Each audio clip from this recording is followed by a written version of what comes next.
Welcome to the Good Man Paradigm. I'm your host, Imogen Hobbs. I'm also the men's coach and proud founder of Change Channel Coaching.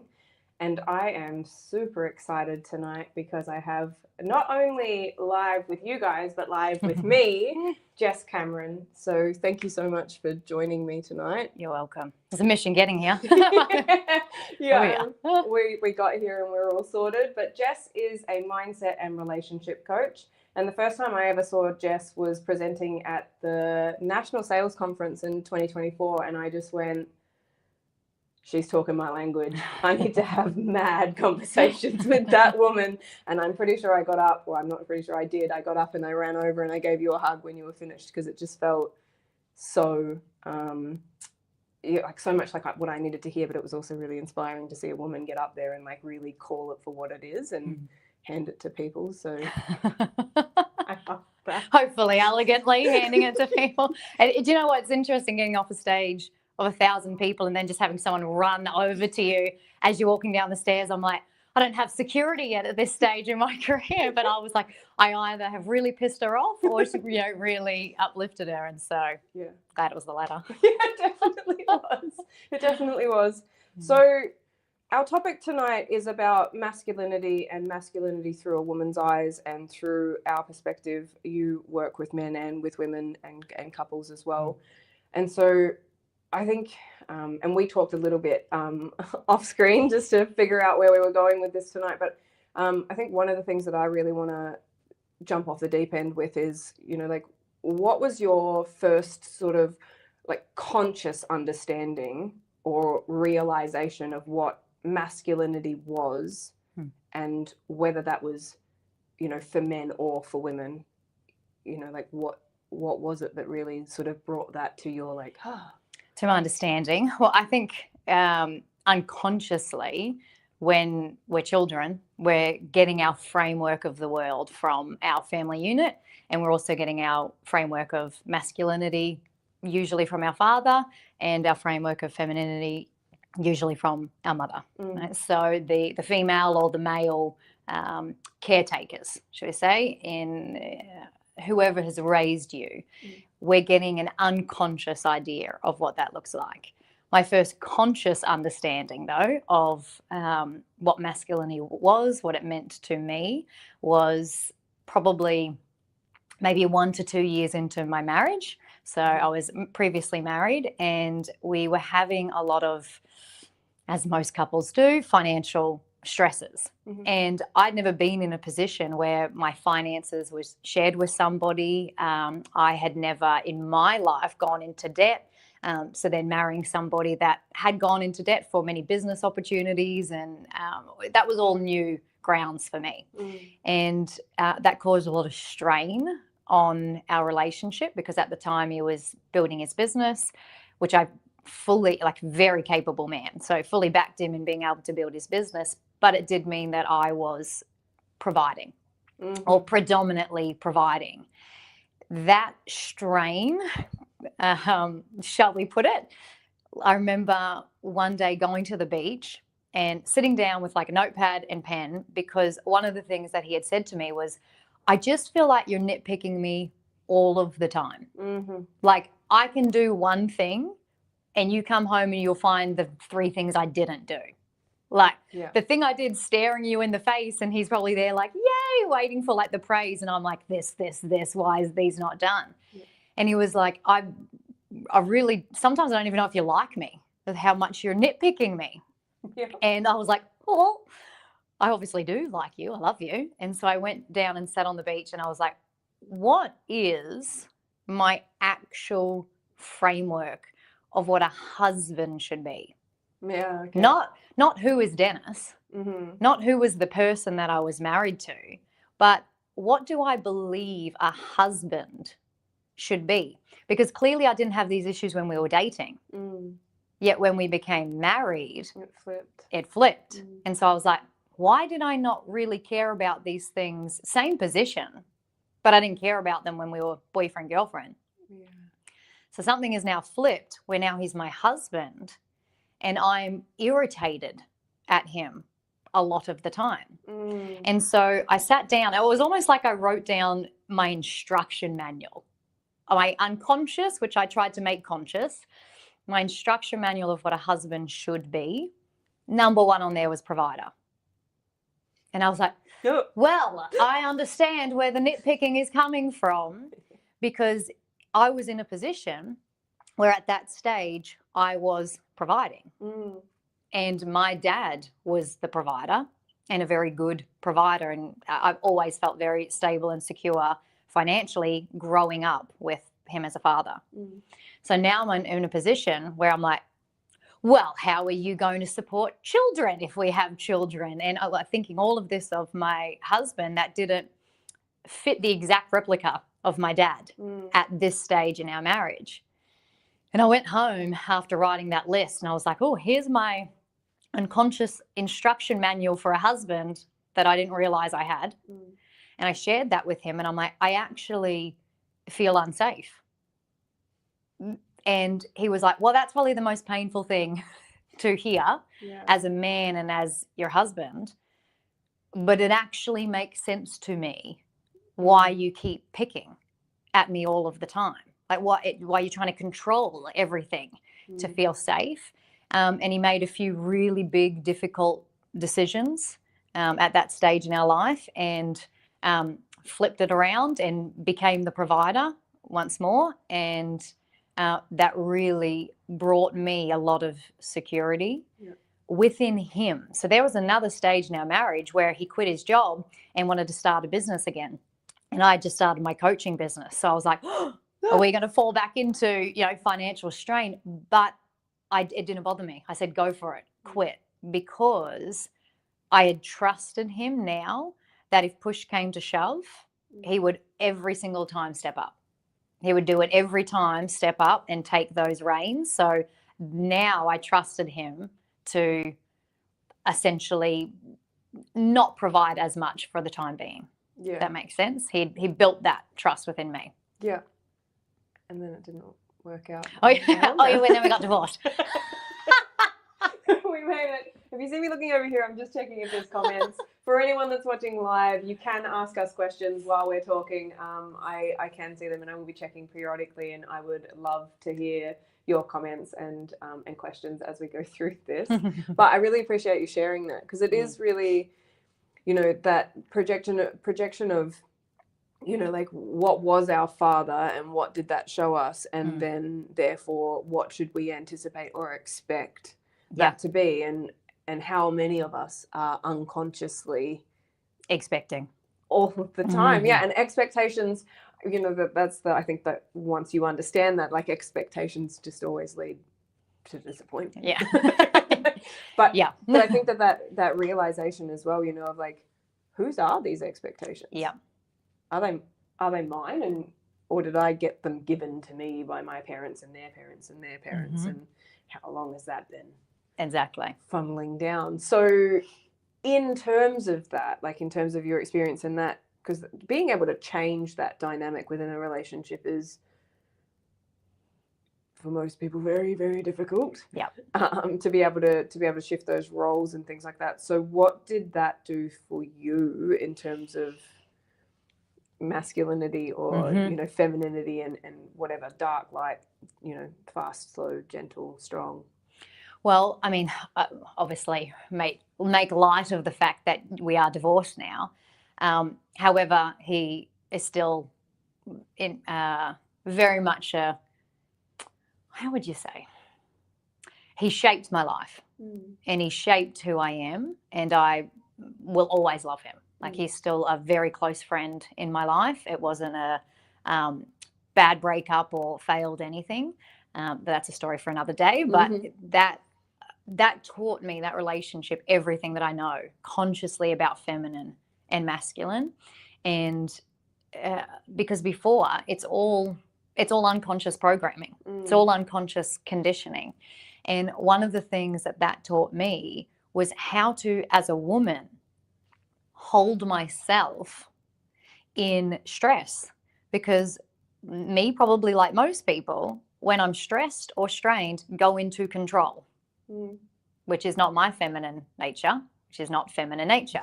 Feminine nature is surrender and allowance and receiving, not control.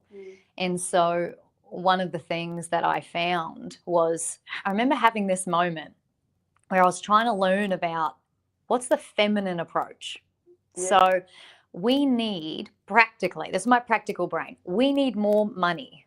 Like we need more income as a couple to bring into the household.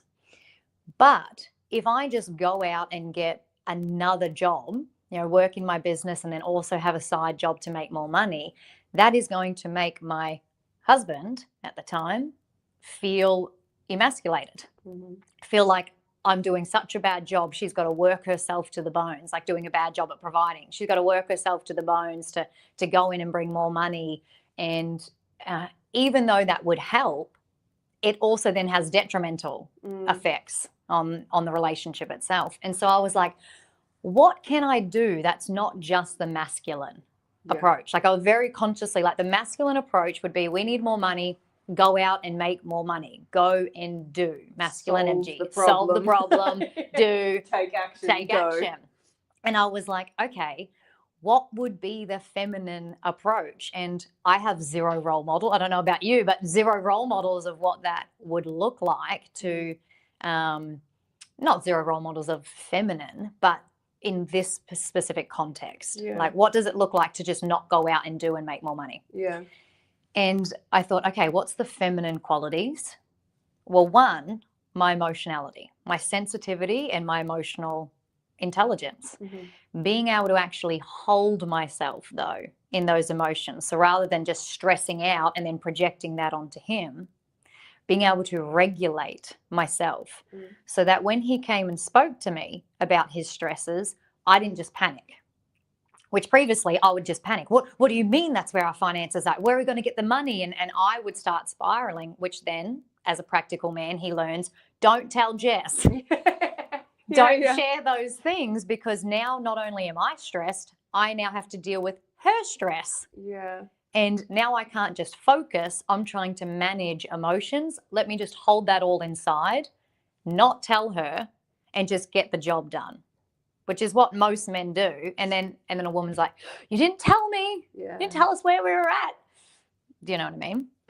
Are we going to say something then? Oh, I was just going to ask, you pretty much answered, but I was going to ask, like, there's so many men, like I exclusively coach men. And so I hear this conversation a lot, but so many men that get that, like I've had my hand bitten by trying to be honest or by trying to be vulnerable or trying to share with you with a woman. And then that like gets used against them. And then that trust is gone and they, regress or pull back so far. And, like it does create that, well, there's no sense in telling you, but now I'm withdrawing from you or shutting down from you because every time I come to you, you fucking blow up. And, like it just goes around in the washing machine. And so that was going to be my question, like what sort of impact do you think that has on men? Because I know that a lot of them are experiencing that. Yep. Huge, massive. And I had to learn that personally.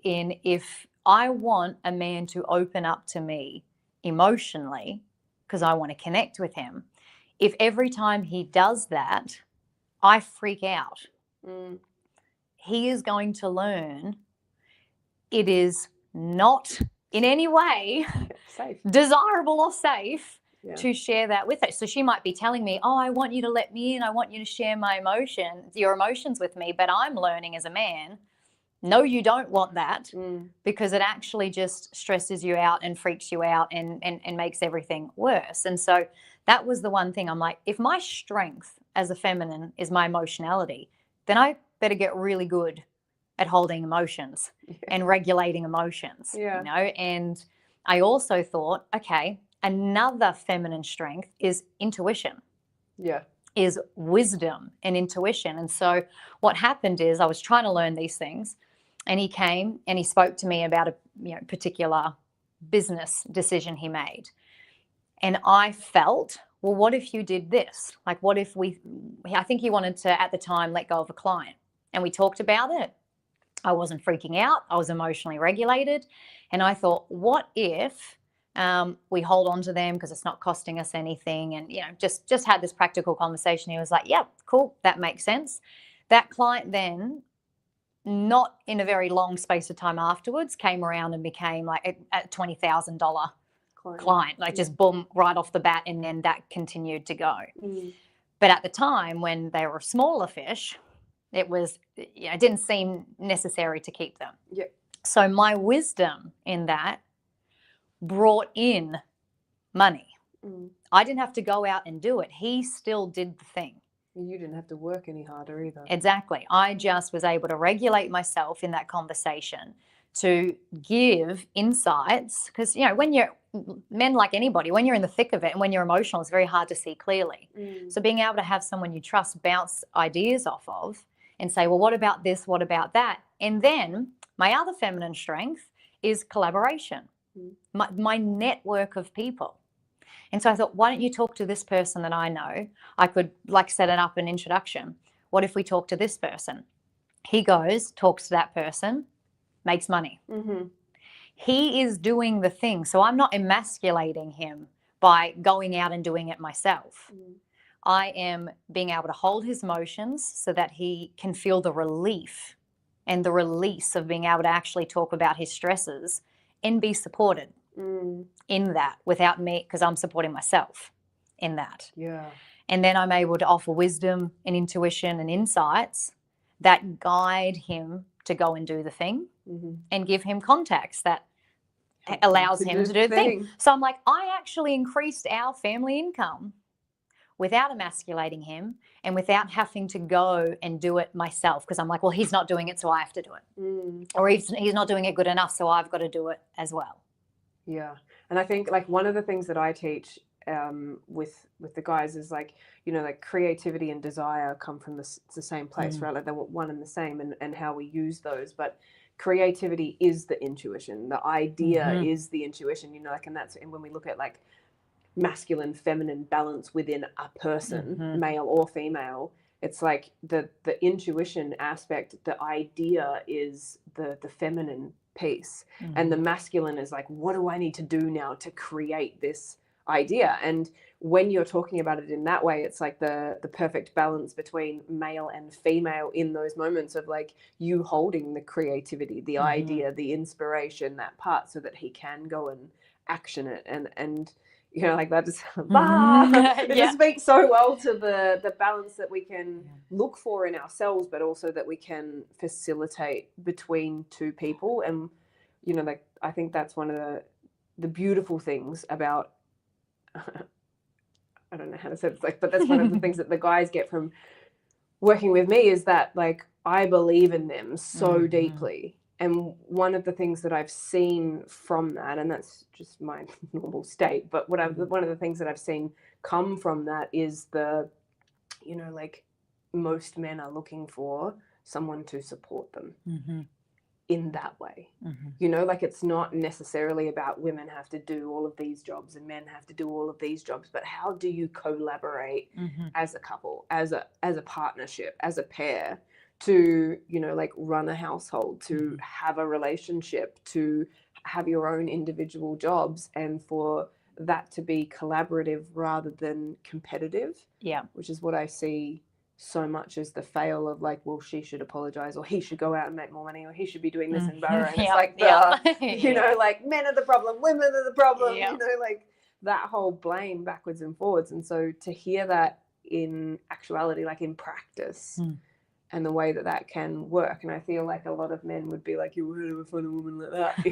It's well, that takes work, right? A man has to do so much work to be able to sustain that and feel comfortable or confident enough to be able to say, hey, this is something that I'm trying to navigate right now, and be able to, ask for listen, because that was kings and queens and, the pharaohs and emperors and things like that. They generally had female consorts because women are intuitive, because women hold that and I studied numerology well before I was a coach, and that's one of the things that talks about is that women have an innate natural intuition because we can create life, and we can foster a life coming into the world.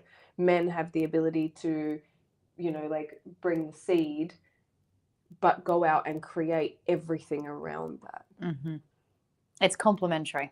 And I think that's the union of it.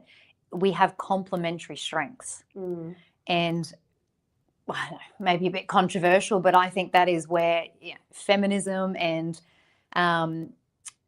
equality, these movements, not these concepts. So equality, obviously, absolutely equal in importance, not equal as in sameness. We do not have the same roles. We do not have the same gifts. We do not have the same physical makeup. We are not biologically wired the same. And these kind of concepts that have turned into movements like equality and feminism have a lot of, I believe, distortion within them that have caused a lot of issues where it's like, well, now we all want to be the same, rather than recognizing, no, we have complementary strengths, which means we're different, and we bring different things to the table.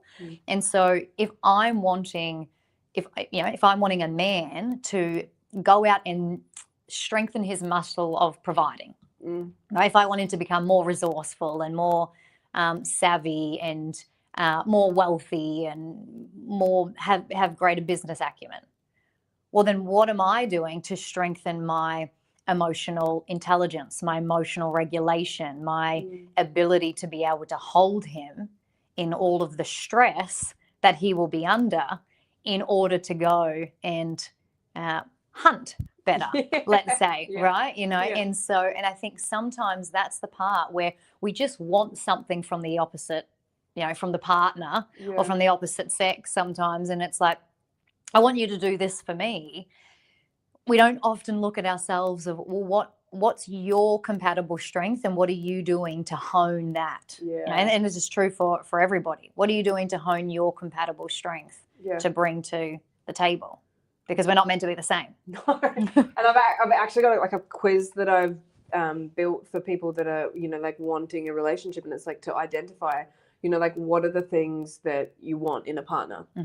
Like what is that? Like if you could design your ideal partner, and not like a mile long, but what are the key traits that you would be looking for in a person? And the second section of each of those is, what do you need to work on for yourself to prepare to be able to bring that person in? Because, like there's only so much that we can, and we talked about this earlier as well, but like there's only so much you can do in isolation. There's only so much our clients can do with us before they actually get into a relationship. And then they have to figure out, how that works in actuality when it's, like physically present, and when it's daily life and it's daily conversations and all of those things. But, I think that a lot of people aren't looking at, what do I need to do to be able to hold this next level? And then one of the other things I see or hear a lot of is men saying, I just want a healed woman. I just want someone who's sorted this shit out. You obviously. I hear all of this, and yeah, obviously I coach men and women as well, and so I uniquely hear both sides of the spectrum and the frustrations that both have, because as you and I were talking about before, no one's got it right. No. Like it's not even as much of like, oh, we've got to go back to the traditional way thousands of years ago of the hunter-gatherers, because we've actually also evolved as a species. So we're now understanding that we're both masculine and feminine. So I do not want a man that is all masculine all of the time, because then he's not listening to his intuition, which is his feminine part. He's not listening to his inner wisdom. He's not being sensitive. Like the parts of us that we also want and require from each other, we are wanting both masculine and feminine. Because a man is usually not wanting a useless damsel in distress that also won't action anything either. So what we're looking for, rather than just like a healed person, on a more practical sense, is somebody that is integrating and working on both their masculine and their feminine, right? That and in order to do that, we have to value both the masculine and feminism and feminine, right? Because otherwise, if a man has been taught to never ever value emotions, to never value sensitivity because that's weakness, then he's also shutting down his feminine, which is shutting down his creativity. And for a woman, if she's shutting down those things and just like, got to be ambitious, got to go, got to drive and make money. And we're all taught that masculine is the better of the energies since we start school. It's always about masculine, you do, you achieve, you get reward. Win. Yeah. So, women and men are all victims of this imbalance, essentially. The imbalance of no one understands what feminine actually looks like in its true power. Yeah. And what I know I look for in a man is somebody that has feminine as well as masculine. Yeah. What I love about myself is that I have feminine and masculine. We're not meant to be all of one all of the time. Yeah. And that's the beautiful thing about working on yourself, right? Is that you start to learn how to navigate or transition between those things and go like, great, like I need to fucking go for this, like, and I know when I need to engage to do that, but then you can come out of that and be like, cool, I'm just gonna take a break and, like, and nurture myself in some way, or go out and be slow, go and, for me, I go and sit and have lunch out there in the sunshine and just sit on the grass. And, it's being able to enact or engage, like those different aspects and be able to transition, not get stuck. I think. Exactly. It's a weaving. It's a dance, and we have to be able to do it internally to be able to see it externally in the relationship, right? And that's what I was using that example before of him bringing the masculine and me bringing the feminine. That can't happen unless that's happening internally. Yeah, because otherwise it triggers and it challenges, right? Yeah. It shows people what they don't want to see, and then they go, and that's the reaction. That's the confirmation of belief. Like, I don't have that, and you've got it, so therefore, actually had that in one of my relationships where he was incredibly artistic, and I'm incredibly practical. I grew up in the outback. My mum is incredibly capable and very practical, and I've just had a family reunion back in New Zealand, and my whole family is just, you're just like, fuck, no wonder I can get shit done. Like, you guys are wild. But being able to see that, and then me being able to like drill the bike racks into the wall or whatever, and him just being like, I should be able to do that. And he'd never been exposed, grew up in the city. I grew up in the middle of the fucking outback and on a farm in New Zealand. Like, he'd never been exposed to those things, and it emasculated him because I knew how to use power tools. I knew what I was doing. I knew how to, like measure on all of those things. And it did bring that conflict because internally he was like, you're more capable of being a man than I am. Yeah, which only happens, I feel for it, because it only happens when if we're collapsed in one, right? So if internally I'm collapsed in the masculine, then somebody being in their masculine is going to trigger me. Or internally, if I'm collapsed in the feminine, someone being in their feminine is going to trigger me because I'm like, that's what I should be like, or that's what I should be looking like, or that's how people should be experiencing me. Rather than, and this is one of the things that I talk about with men cannot value the feminine in their woman if they can't value the feminine within them. Yeah, so true. And vice versa. That goes both ways. But I think the imbalance is that, like I said before, because all women and men are taught to value the masculine energy. From the time we start school all throughout the rest of our lives, every single one of us is taught to value masculinity. There is a significant imbalance between understanding and honoring the feminine.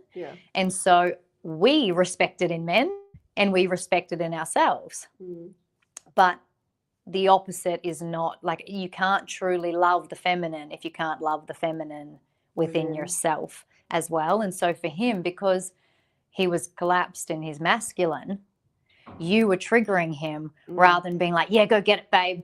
Like, I want my power drill too. Can you help me do that? Like, there was shame for him only because he hadn't integrated his own masculine, because that was an area that he felt weak. So your strength in it was not complimenting to him. No. Your strength in it was pouring salt on his shame wound. Yeah. You know? Yeah, and it definitely, you know, like I think for me personally, and I feel like it's going to be a similar thing for you, but maybe, but like I definitely was, as you put it, like collapsed in my feminine, you know, because where I grew up, of the experiences that I had, of the life that I'd gone through, and the, you know, the period of time before I realized what even any of that was.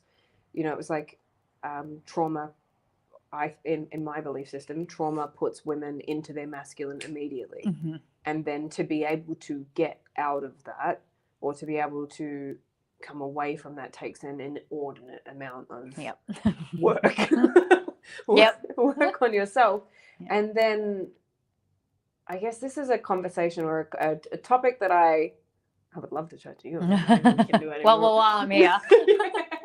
But what does femininity look like?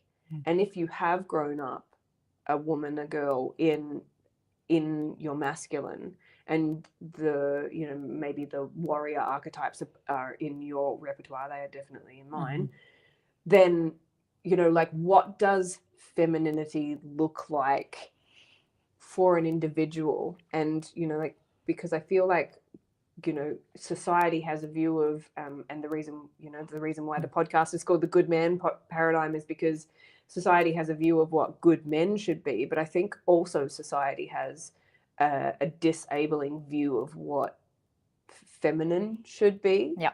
And what about all of the women that are trying to come out of this trauma and enter into a world and going, what do I do? How do I do that? How do I be that? How do I become that in the world? And we've just got my cat Luna. You might be able to see a little periscope tail down here. She's just sniffing our toes. Sniffing the toes. Yeah.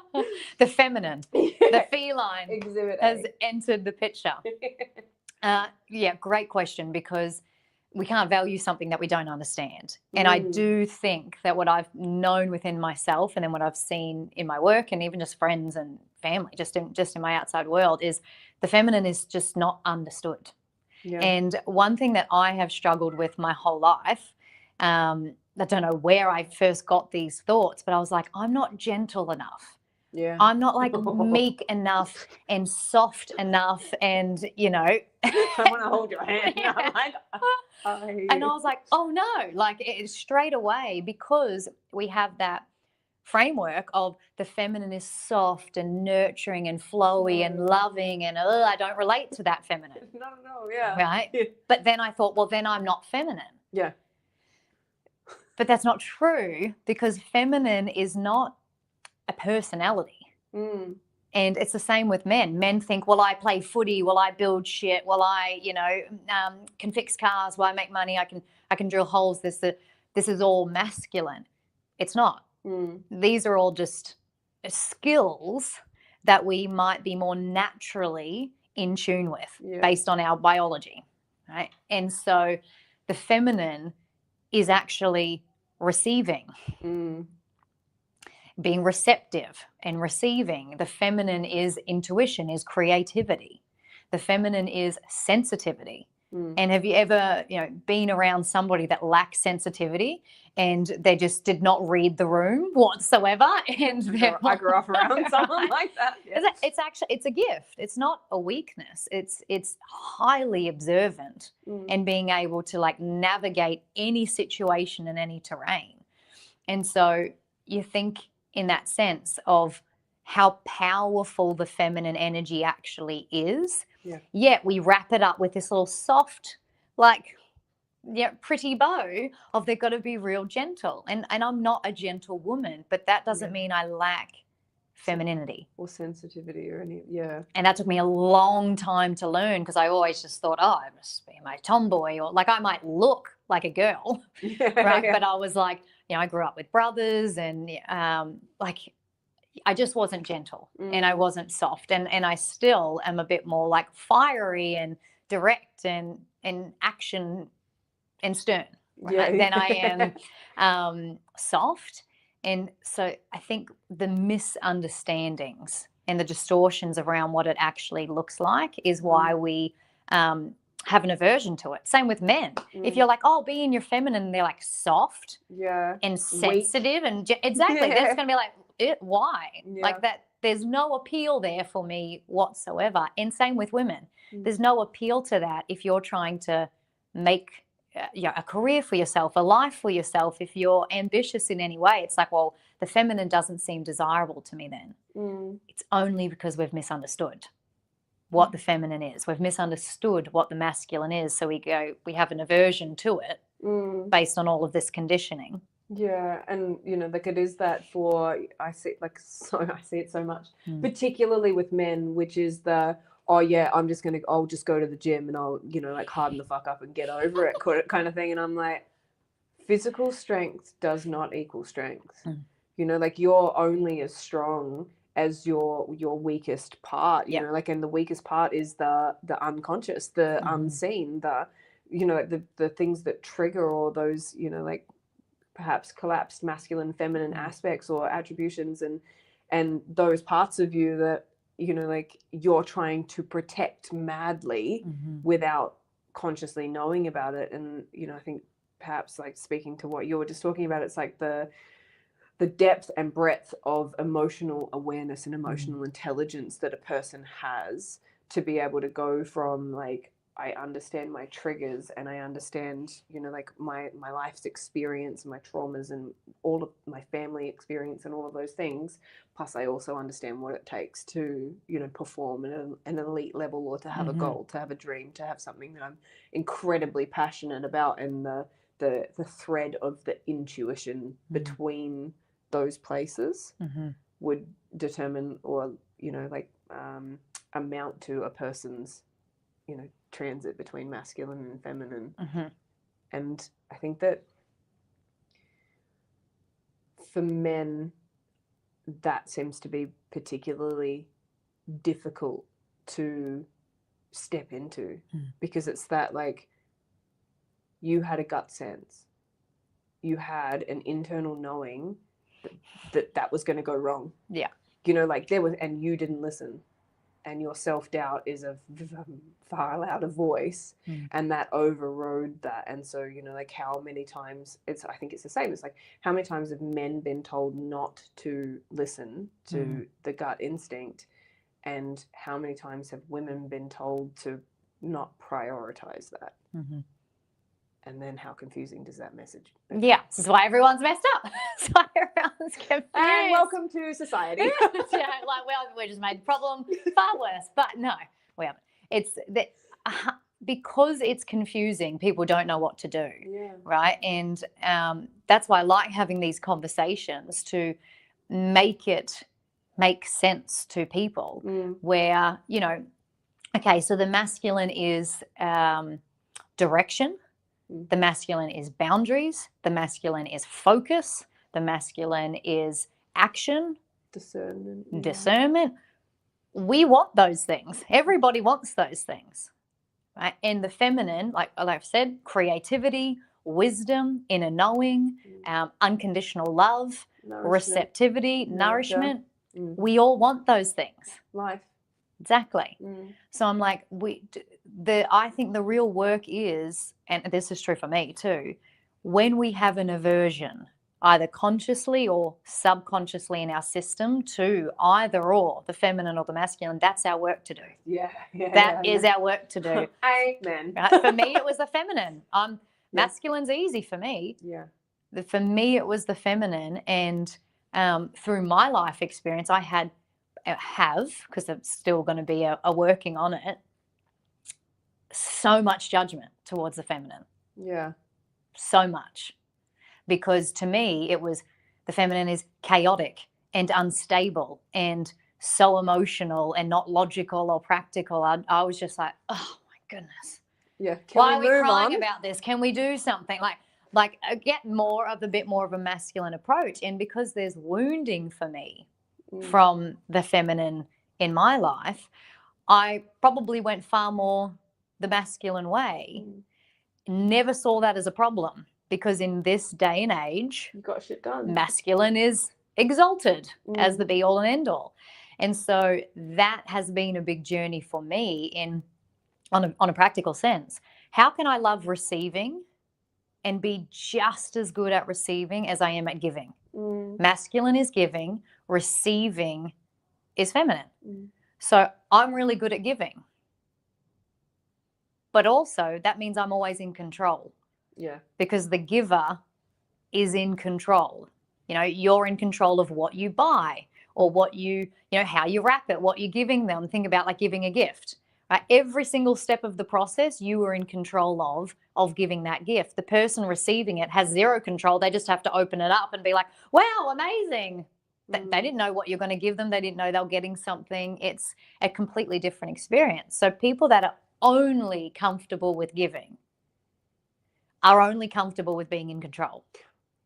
Would you say that that's manipulation or can lead to? Because like even if you're talking about that, like, well, I mean, control leads often to manipulation, and I think we're always manipulating people in different ways all of the time.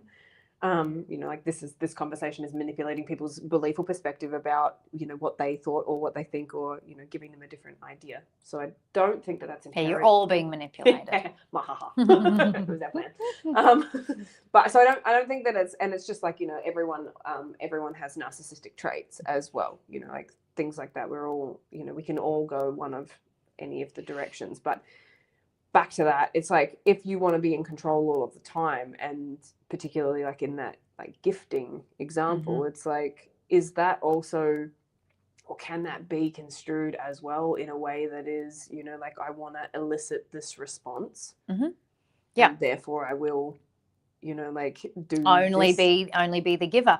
You want, the way that I look at it is, if there's imbalance, not good. That's as much as I can simplify it. Like, imbalance is the part that's not good. So giving, great. Over giving, imbalance. Yeah. Receiving, great. Overtaking, imbalance. Yeah. But so I like that, for me, is the way. Anything that's disproportionate, anything that's out of balance is not good for you ultimately, and good for the other person. So if I have a friend that I am always the giver and I will refuse to ever receive anything from them, that's actually not going to be a super nourishing relationship. Like, how are they going to feel? The person that's always just the one receiving feel like they can never give anything to me. They're always going to feel inferior and inadequate. And I'm creating that with either my inability to receive or my discomfort to receive because of my conditioning, or because, like you said, I'm manipulating a situation in some way where I want to be seen as the giver. I want to be seen as the one that's got all of this resources to be able to provide. The imbalance is where to look. And so for me, I was like, well, I have an imbalance in receiving. I'm very good at giving, very uncomfortable with receiving. I need to clear up this imbalance.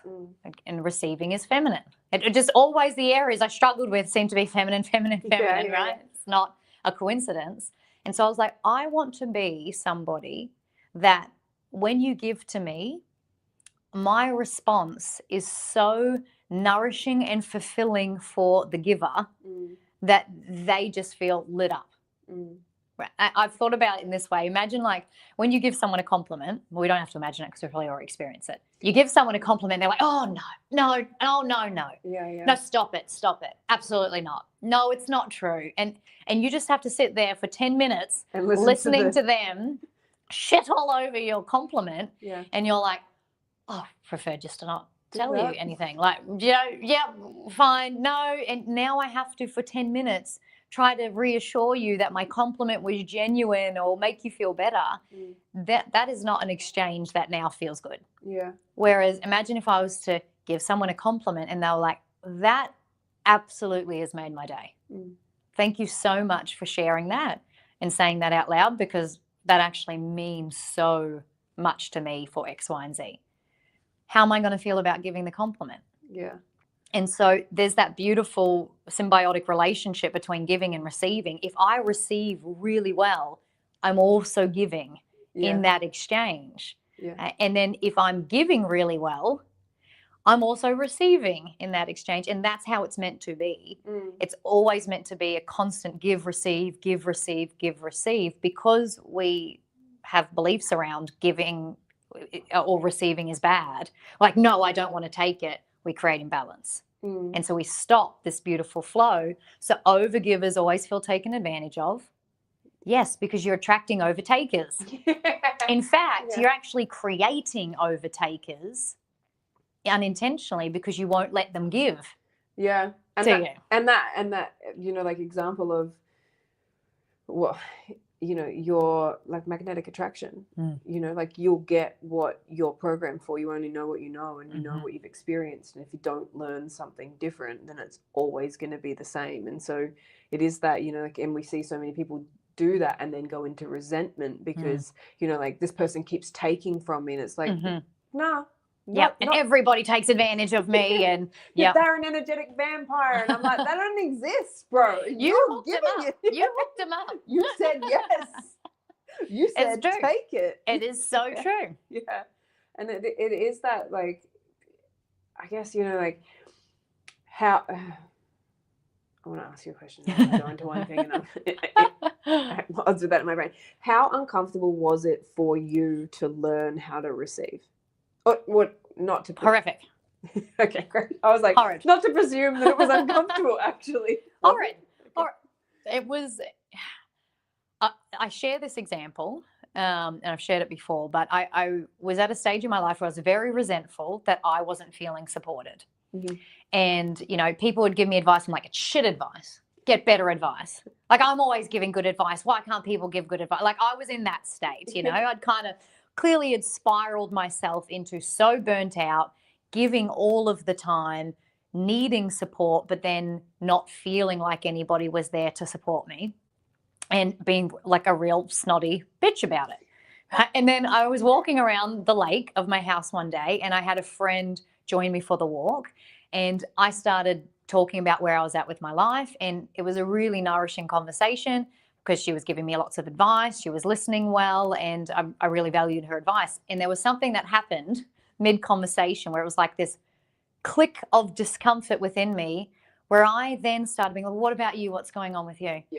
And I was like, oh, you're prying for her problems. Like, I was actually wanting her to share something difficult back with me so that I could then support her.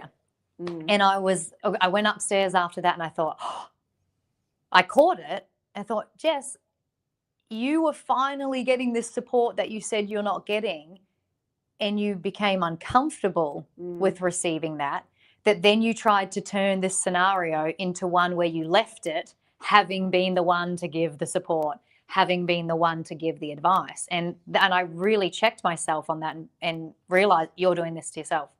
You are creating this on your own by like kind of pushing people's support away unconsciously because it says something about me. No, I'm the advice giver.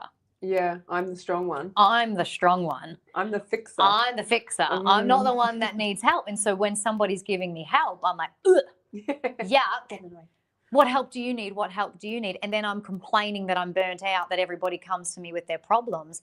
I'm actually sucking their problems out of them to make me feel good about myself.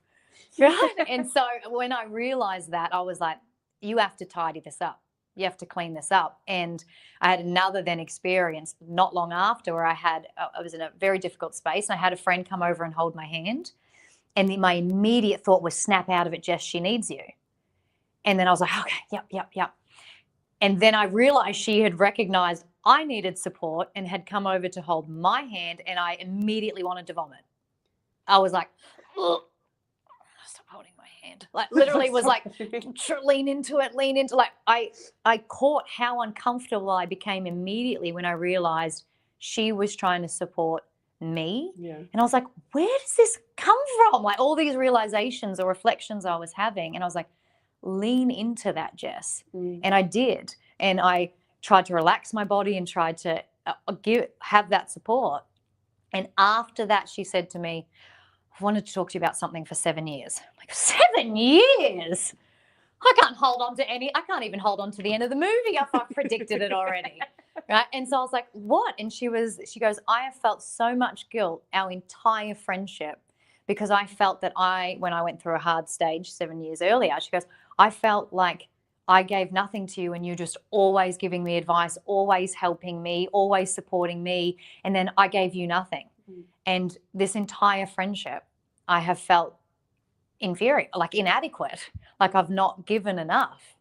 And I thought, oh my goodness, here I am thinking I'm doing a good thing by giving, but I'm actually creating disconnection in my relationship because she feels like she's got nothing to offer me. And I told her all of the things she actually had given me in that time and how much it meant to me. And it was a really beautiful healing moment. But she only opened up to telling me that because you softened. Because I softened and leaned into her giving to me. Have you found that, like, have you found a ease, or Luna wants to be involved, an ease or a disconnection or difficulty being friends with women in your life? Yeah. Oh, and growing up, I was always closer with the boys. So then, of course, I get called the flirt, or, you know, you get all of those labels because I did have girlfriends, but I connected easier with men. And I mean, I was raised more with men. And I also valued masculine a lot more. So, yeah, there's I think for a lot of women, there's a lot of feminine wounding because there's competition. You know, men aren't always, they're not trying to compete with you. They're trying to sleep with you, but they're not trying to compete with you. But you know? and I think that the aspect of that is because I understand that so well. Like, and this is one of the reasons why I think I work with men, because it's like you can say it how it is, and they will generally tell you, and you don't have to kind of like figure out. Women are far more complex, or have, in my experience, and particularly in childhood, you know, it was the like, you can be friends with us, now you can't, now you can. And I was like, fuck you guys, I'm gonna go over here and be friends with the guys, because like they're just like, we're gonna go shoot each other with slug guns. I'm like, can you shoot the basketball? Okay, cool. You can play. Are you good at sports? Are you fast? Are you strong? Yep. You're the captain of the team. Great.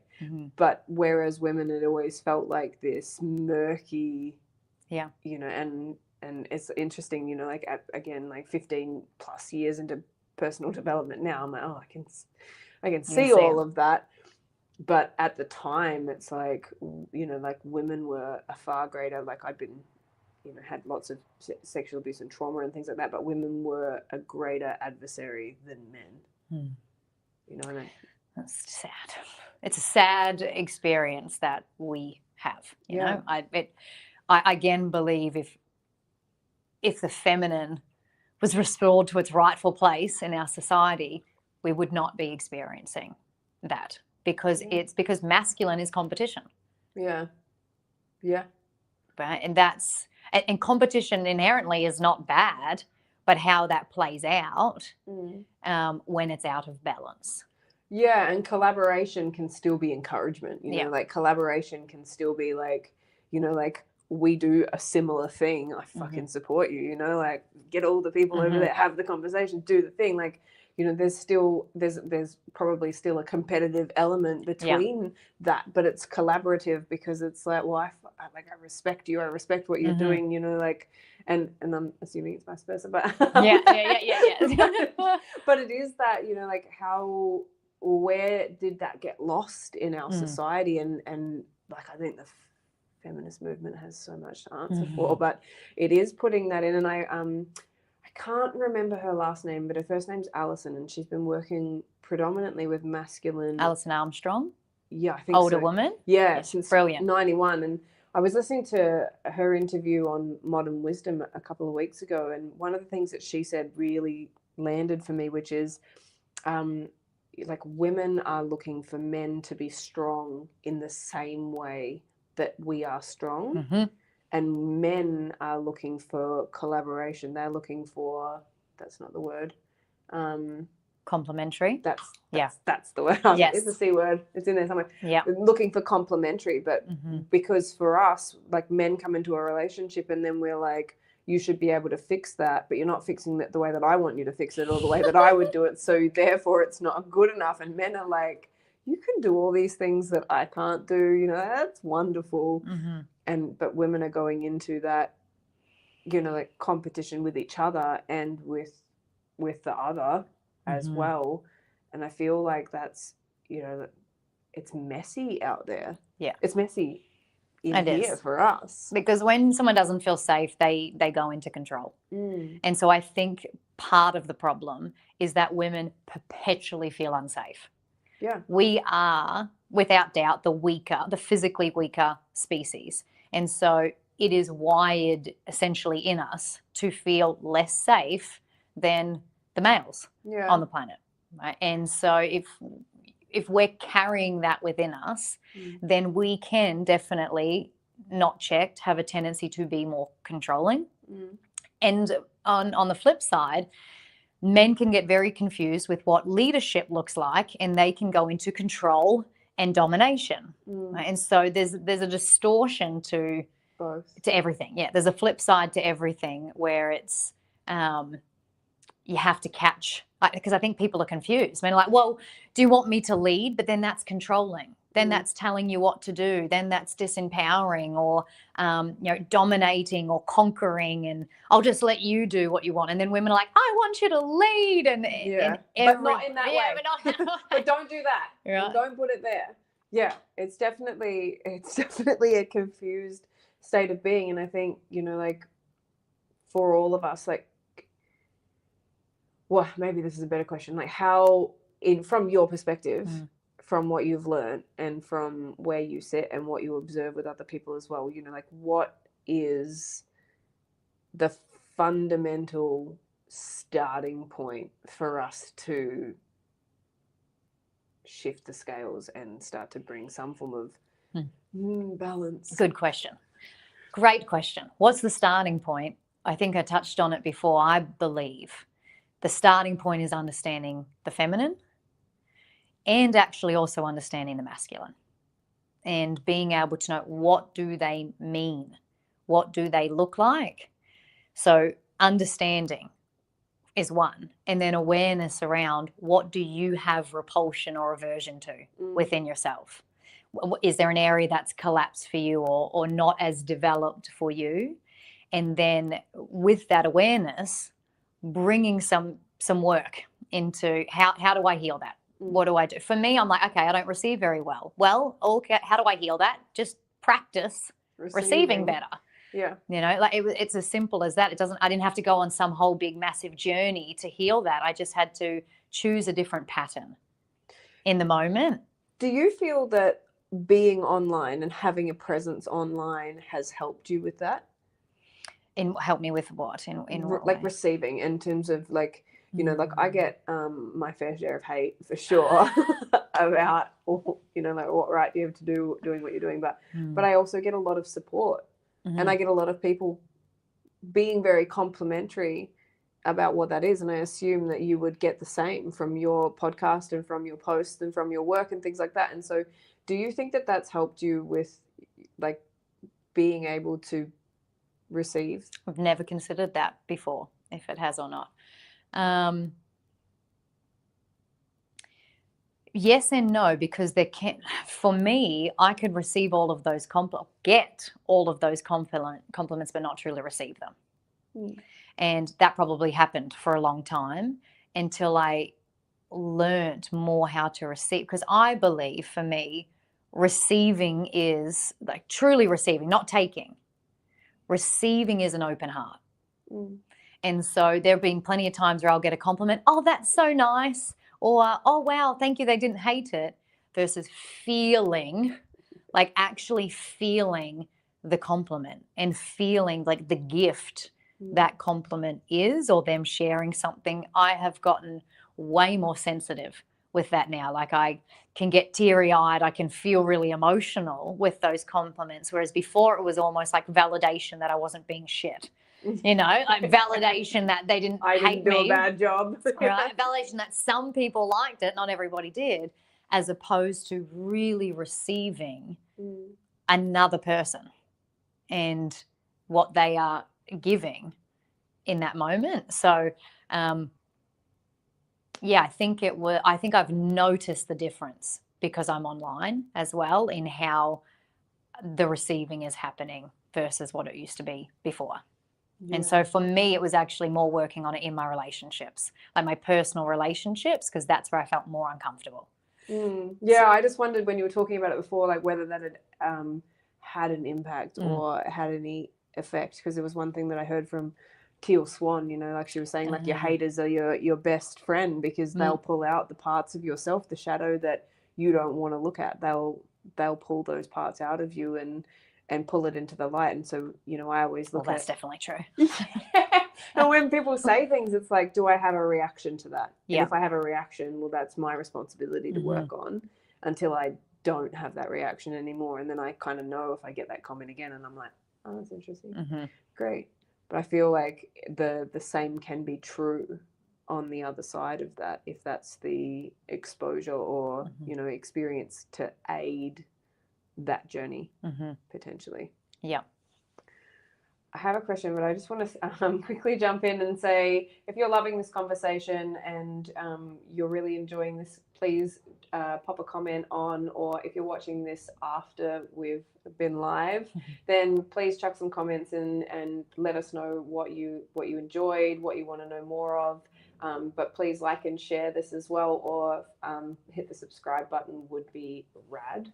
Thank you very much.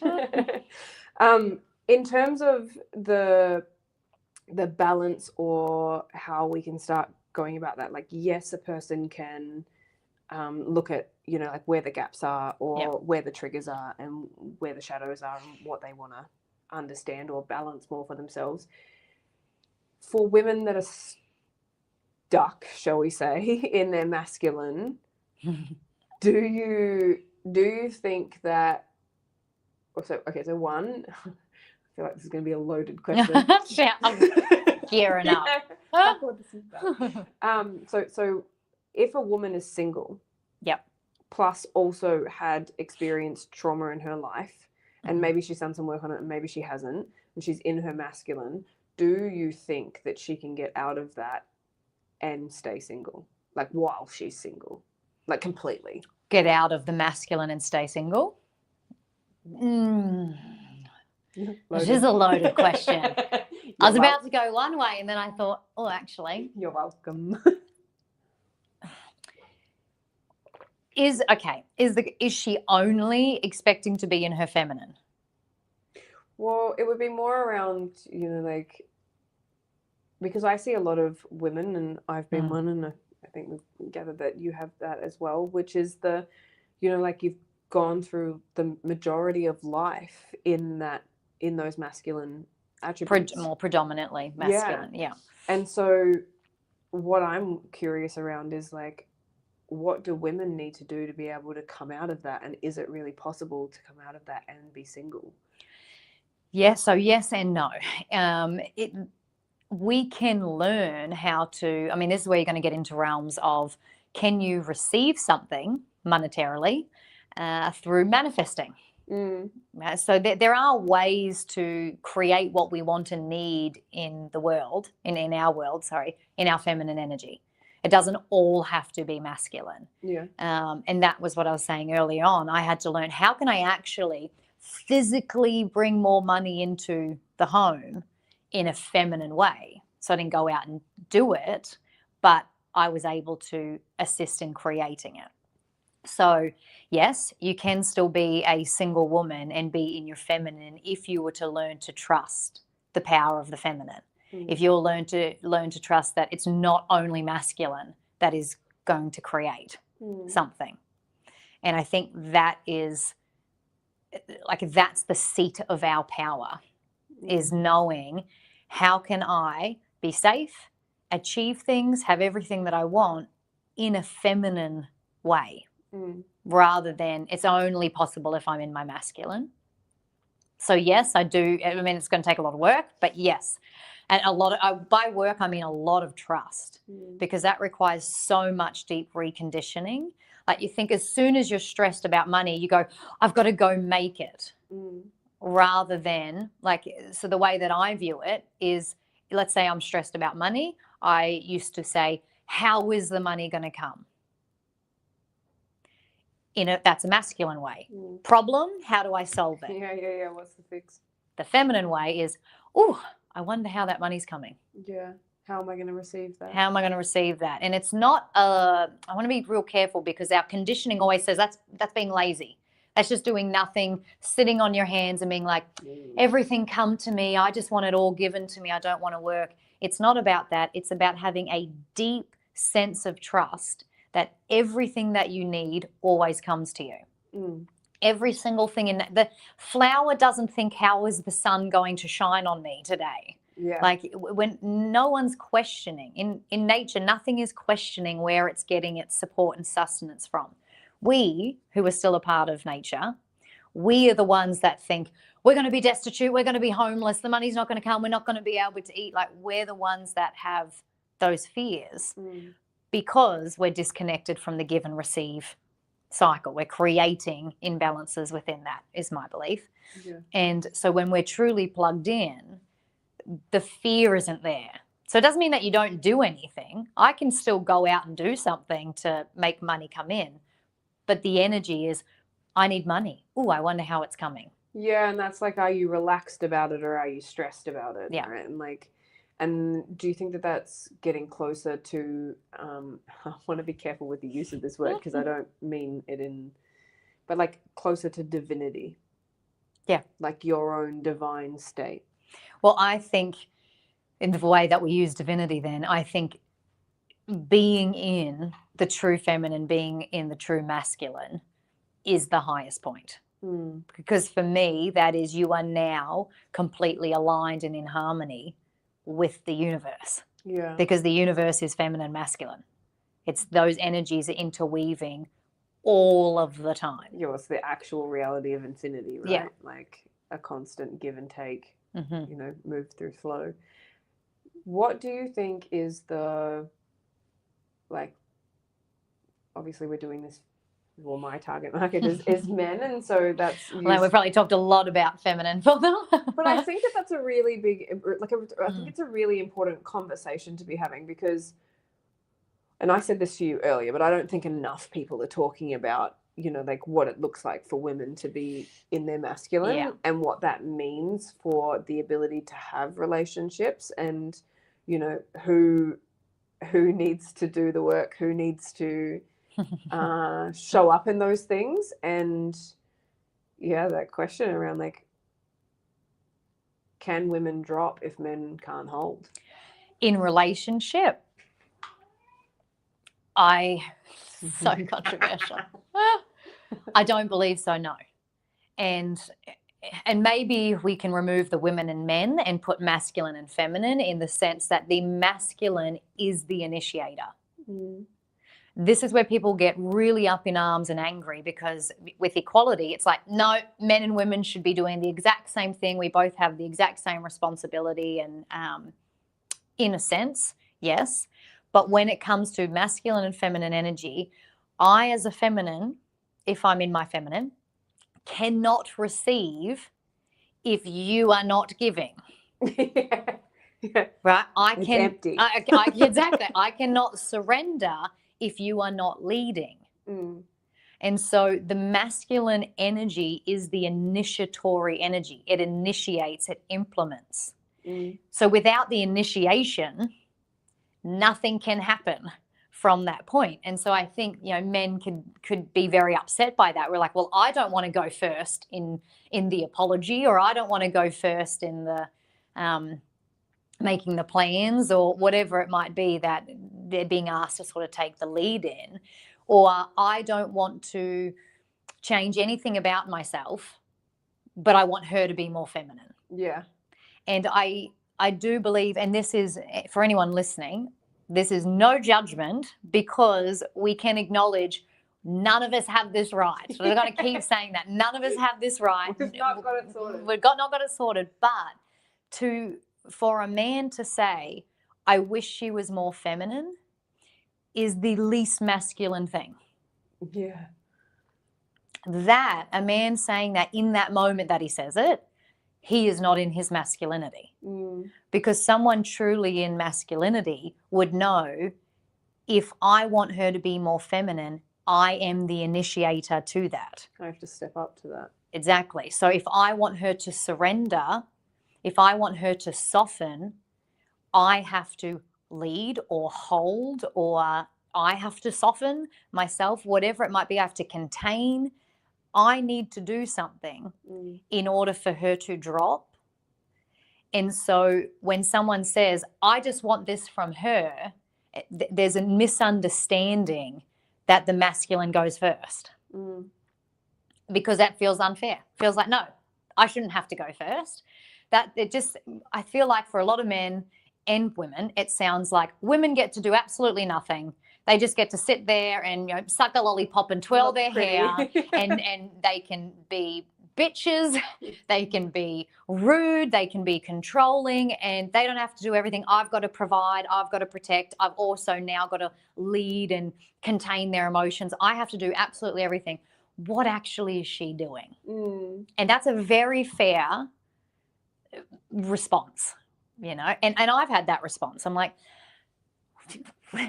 what are women doing if they're in their feminine, right? They're just receiving all of the time. They just want the grapes and fan me and all of that. That's where we're confused. Protect me. Yeah. Exactly. That is where I think we get confused, and then everyone's just like, stuff it. We just continue doing it's too hard, it's too confusing. Rather than the way that I look at it, bees, the honeybees, right? The bees are doing the work, and what they receive is the honey. So it's not just that you're doing all of the work and you get nothing in return. What I think men and women, again, don't understand is that when you lead first, or when you initiate first, or when you do that work, you get every single thing that you want. Yeah. You will activate the openness of the feminine.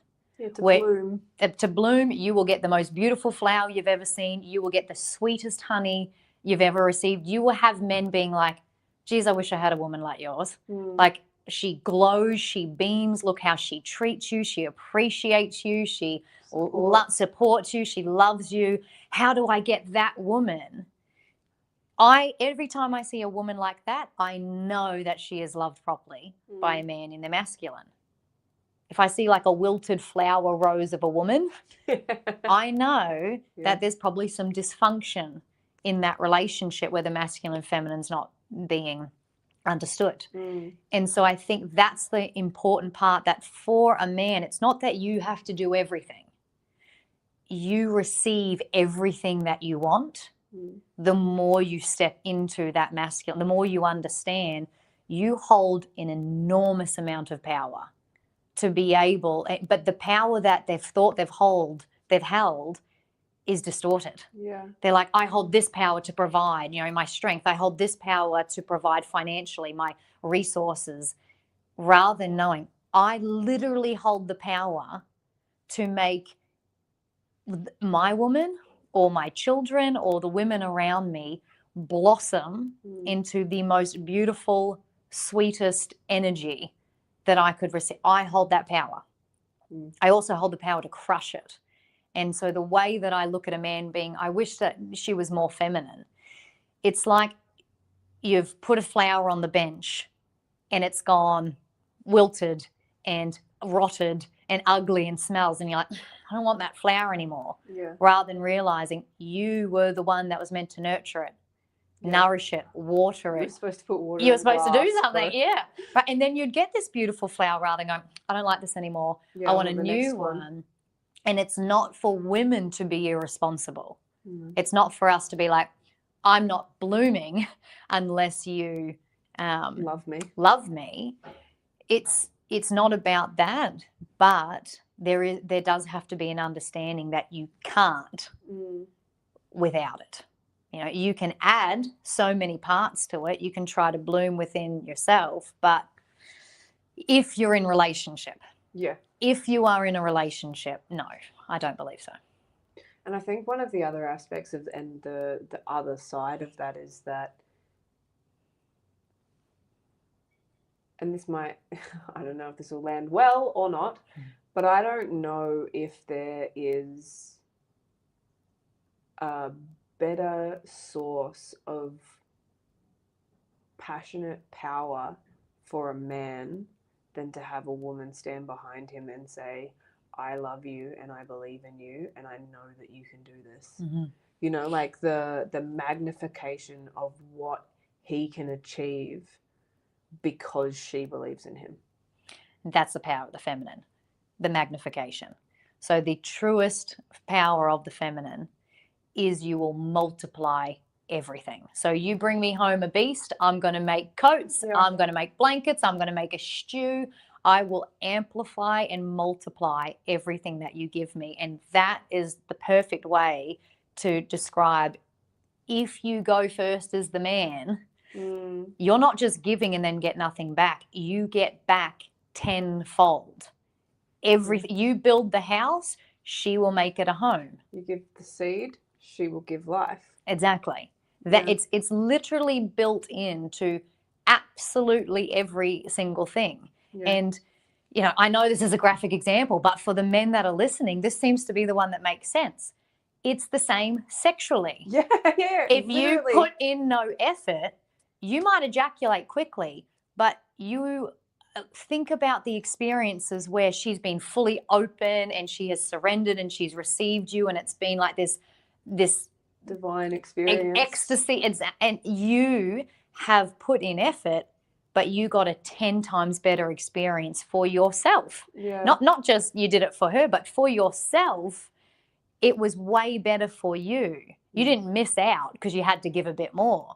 And that's use that example for absolutely everything else. Like when you give to a woman, truly, she will give back to you. You will receive 10 times more.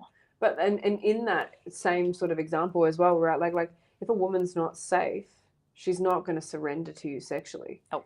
You know, like because that's the most vulnerable place that either of you can be in. And so if she's not safe in communication with you out here in the kitchen, in the lounge room, you know, like when you get home from work or any of those sorts of things, she's sure as shit not going to give it to you there, because like that is like men look for security or, you know, and that's the provider element as well. That's the financial aspect. And that's, I think that there's been some controversial conversation around like, should the man earn more money than the woman? And I kind of agree that he should, you know, like in some ways, and not that it's like, that's a prerequisite in any way, but it is that, you know, like you're the leader. You have the capacity to go out and create those things in the world. And that can be the beauty and symbiosis of that response. But if she's not safe, if a woman's not safe, then she will be in her masculine. And if she's in that, because her masculine is her protector. Yeah. Our masculine energy is our own provider and protector. Yeah, and keeps us safe. And so, you know, I think that I see it a lot around like the, you know, women aren't soft, or women aren't this, or women aren't that. And it's like, well, what are you doing to be able to have those conversations, to be able to create that safety?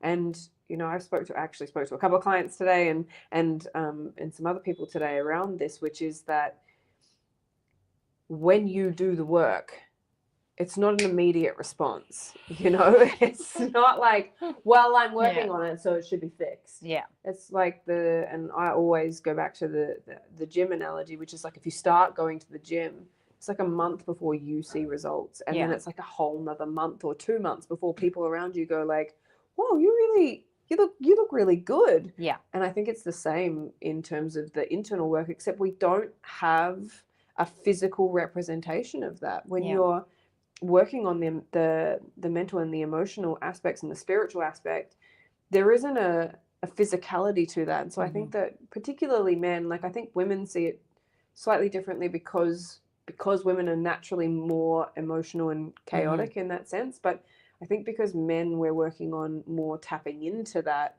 it's like there's not a physical reward. There's not a physical response. There's not something that I can see. So how do I know that it's working or not working? But there's also that fear around having difficult conversations. And I think something that I wanted to also bring up as you were speaking then too is it's not all on men. Like, men do need to take the lead. Well, I say do need to take the lead. The masculine is the initiating energy. But there are unsafe women, a lot of them. And so I have seen and I have worked with men that think she's just like this because I'm not doing enough, I'm not masculine enough, or I'm not present enough. And there's all of this like rhetoric all online that it's like a man's got to do this or she won't be, she'll be nasty instead of sweet. Yes, and there are also unsafe women. Definitely. Which is why the masculine is also discerning to know she's not receiving, she's taking. She's abusing. It's not all I've just got to keep working at this and then I might get the woman that I want. Sometimes there does have to, just wanted to put a caveat in there, sometimes that woman is not safe for you to keep giving to. Yeah, and I think in a certain amount of self-development and self-work and self-understanding will get you to a point where you go like, hang on a minute, because I've had plenty of guys come in and say, like, I did the therapy, I did this, I went and, I did all of the things, and she just still said it wasn't enough, or I was the problem, or any of those things. And, so I think that I wholeheartedly agree with that from what I've seen as well, and what the guys coming through my programs have worked on. But the work will show you. Yes.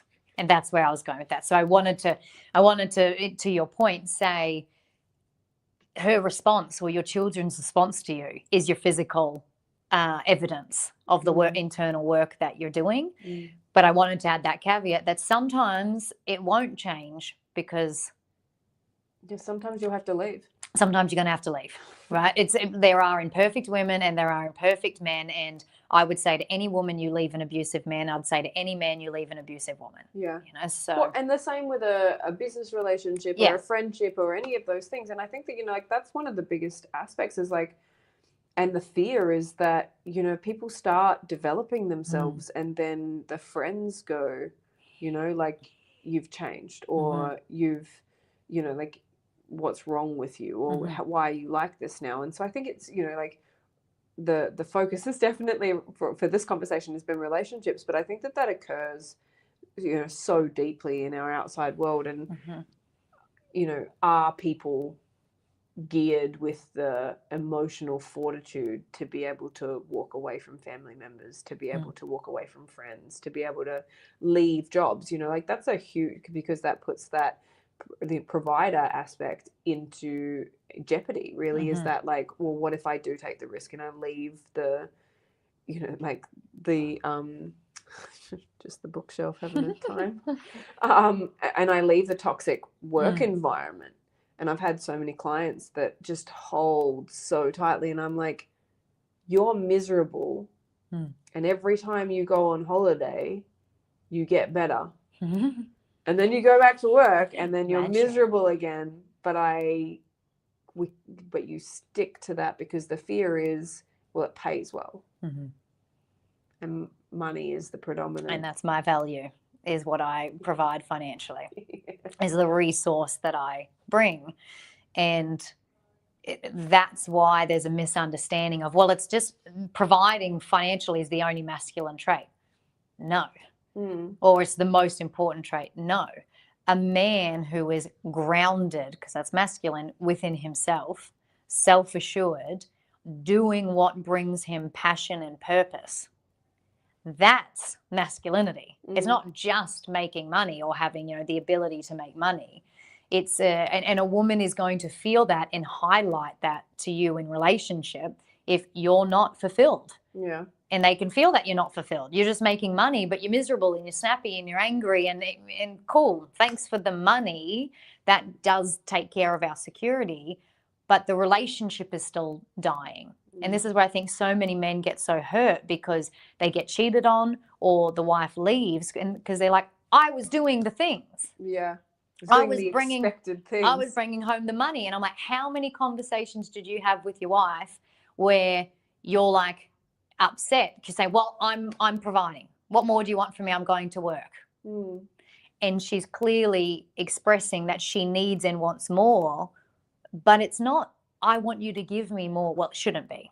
You know, we're talking about a healthy feminine. These examples are healthy feminine. Yeah. It's not I want more. It's I want you to be who you are meant to be, because that is the power of the feminine, in being able to see your potential, to see the man that you actually are beneath all of the self-doubts and the worries and the stresses.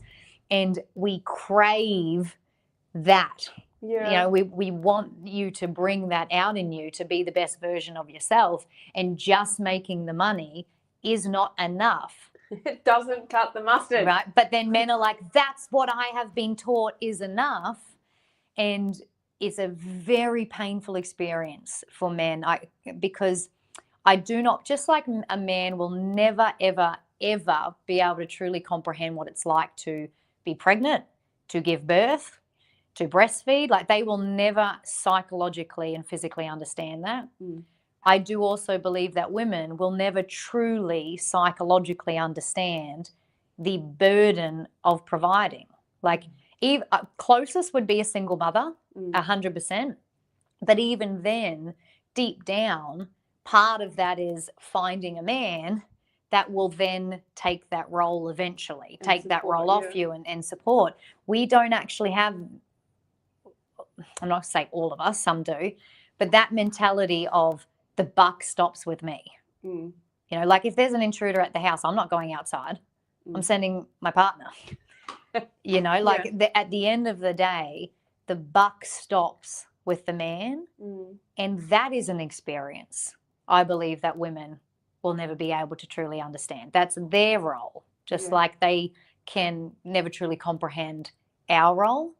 And being able to understand that it's crippling when they're told that's not enough, their provision is not enough, that is like a stab right in the heart. And because they've been told that's what they're good for.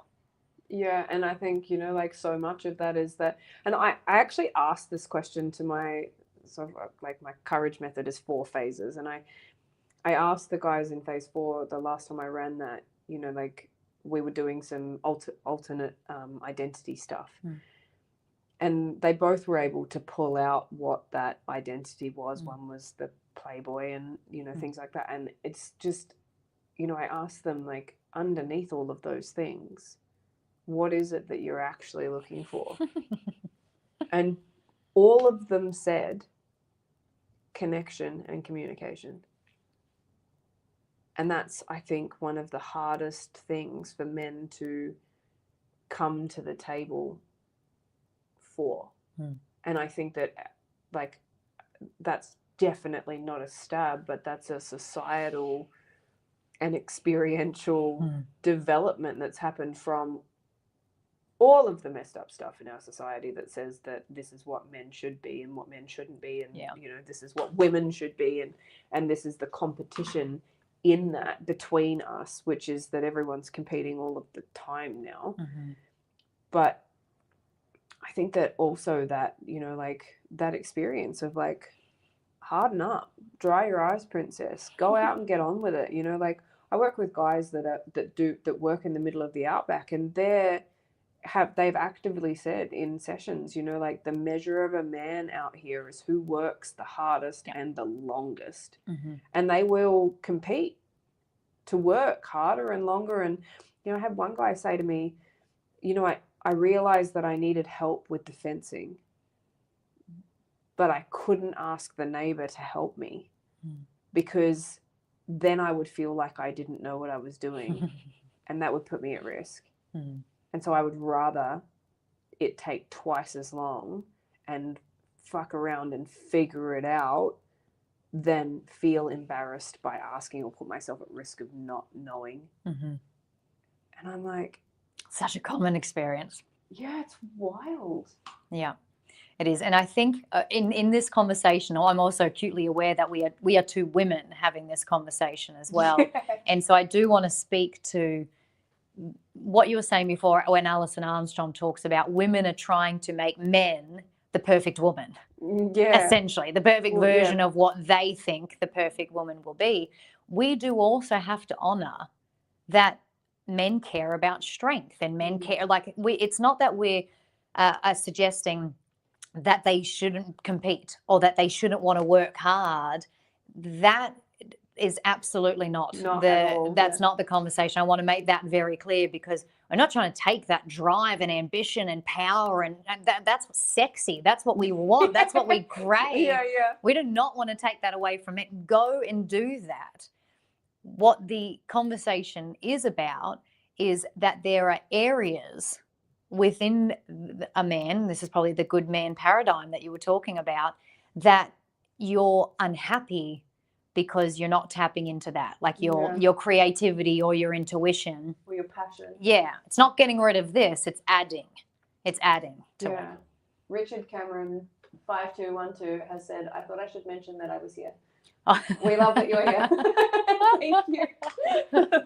So yeah, I want men to know it is not about them changing and not becoming masculine at all. It's so the opposite. It's so the opposite, because like that's the fucking fundamental cornerstone of what I do. I'm like, I would love to see passionate, driven, like men that are like, this is like, I have to bring this thing out of me. I have to create this in the world. I have to make it happen, because that's the balance. That's inspiring. Like it's magnetic. It's like it's consuming, and we like and I say we as in like women, but other people, kids. Like we want to experience men that feel that connected to themselves.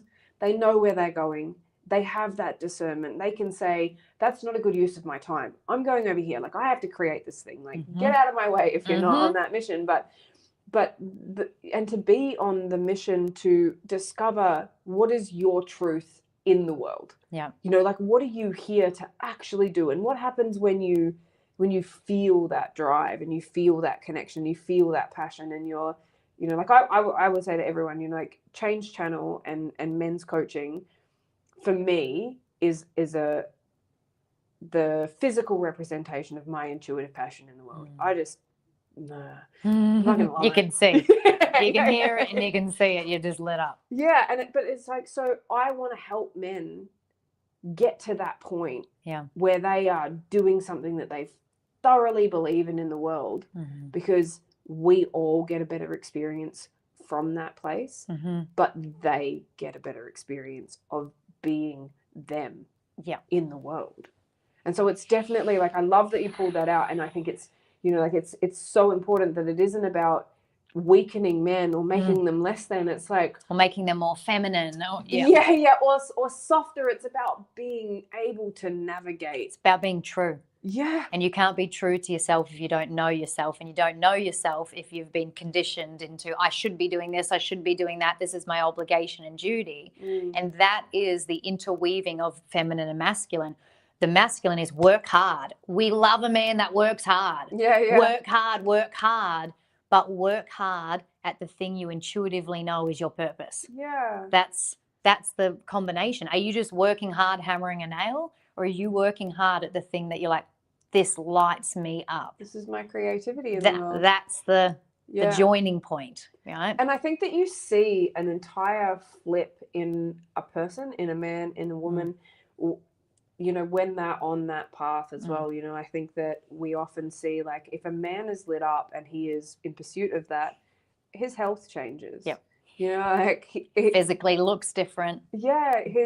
His presentation in the world, and I don't mean like necessarily just the physical presentation, but his stature, like how he shows up as a person, how he holds conversations, how he enters a room. Like I say that to the guys all the time. Like, you've met a guy who has walked into a room and you've been like, oh, well. And he's probably triggered the fuck out of you, and you've been like, oh, to get out of here, real quick, because it triggers that part of ourselves that we haven't developed yet. Yeah.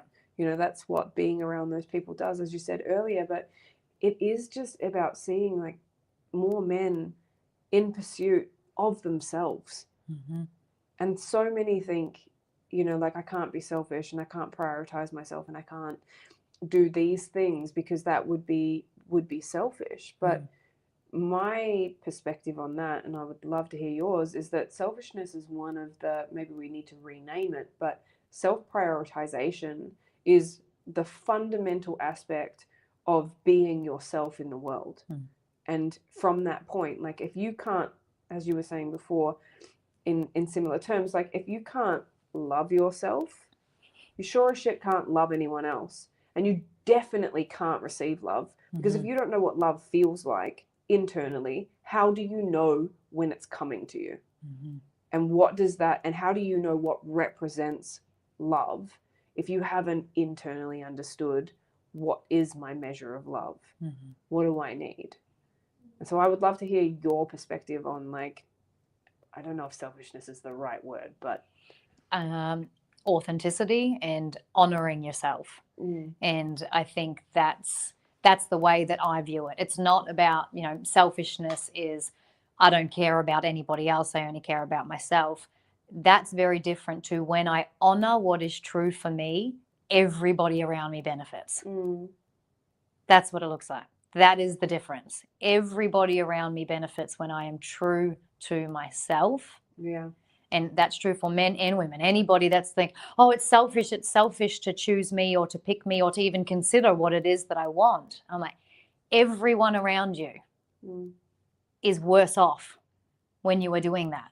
Yeah. When you are prioritizing all of them in a situation where you're not true to who you actually are, no one is truly benefiting from that. No. And that's the, like, if you're putting yourself second or third or last, everyone's getting a second rate, a third rate, or a, fucking whatever that is down there, rate version of you. Like, if you're not showing and up, usually resentful, like I got into. Here's some more advice. Getting annoyed or when do you better. It's true. I think that's the important part to remember. It's self-honoring allows everybody else to have a better experience of you. It also gives them permission to honor themselves, which gives you a better experience of them. Well, and that's leadership, right? Like, that's magnetic leadership. It's like, if you do the work, because I've got a client who asked me the other day, like, how much, like, at what point do I not have to be the one who continues to show up to this? Never. Not at any point do you get that, because you're choosing to do the work on yourself. You're showing up. You're bettering yourself. You're leading this. So you show up to the standard and the value that you have in yourself, and you set that, which means that you always have to hold yourself accountable to that, which means that you don't ever get the opportunity to put that down.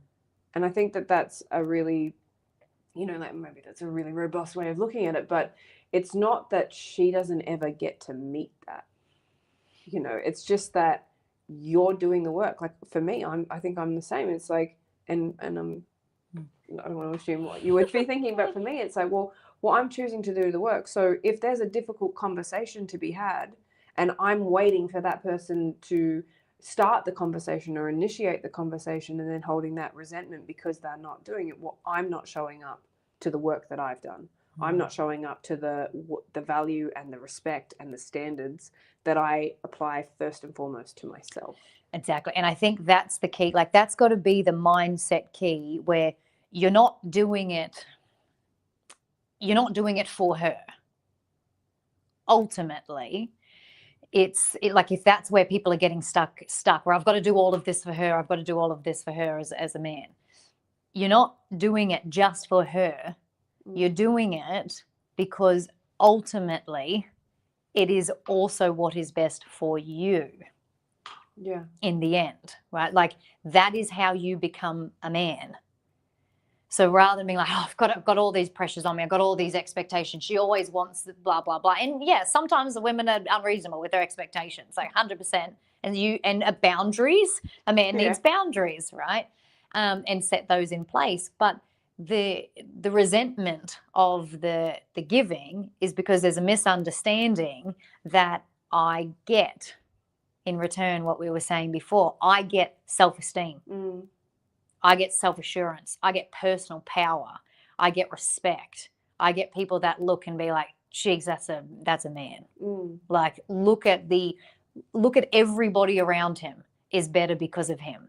You get appreciation, you get validation. Every single thing that your little boy heart and your grown man heart wants, you get from stepping up to those expectations. Yeah. From it's a refiner's fire. A lot of men resent the pressure that is put on them rather than knowing that is the refiner's fire. That is the rite of passage. It's how you become a man, is what you do under that pressure. And so, yeah, when naturally so, but when a man's like, oh, it's too much pressure, it's too much expectations, and it's too overwhelming. When is it enough? When have I done the work? That's that misunderstanding that this is how you evolve. This is who you become, the best version of yourself. Yeah, and that's that difference, I think, between collaboration and competition is that, like, all right, well, I've done my bit, now it's your turn. I was like, no, your bit ends when you die. Yeah, yeah. And I think with competition, that's probably why I feel a lot of men. You shared a stat with me earlier. Something like astronomical, like 75% of people that do personal development is women. Why is that? And what I have experienced, I'd be curious in your line of work, because you work predominantly with men, is I feel men more so than women drop into shame. Yeah. It's like they hear a piece of feedback, they take it as criticism. They hear, I need you to do this. They're like, am I not good enough? Am I not already doing enough? They hear, oh, you hurt me, I get defensive.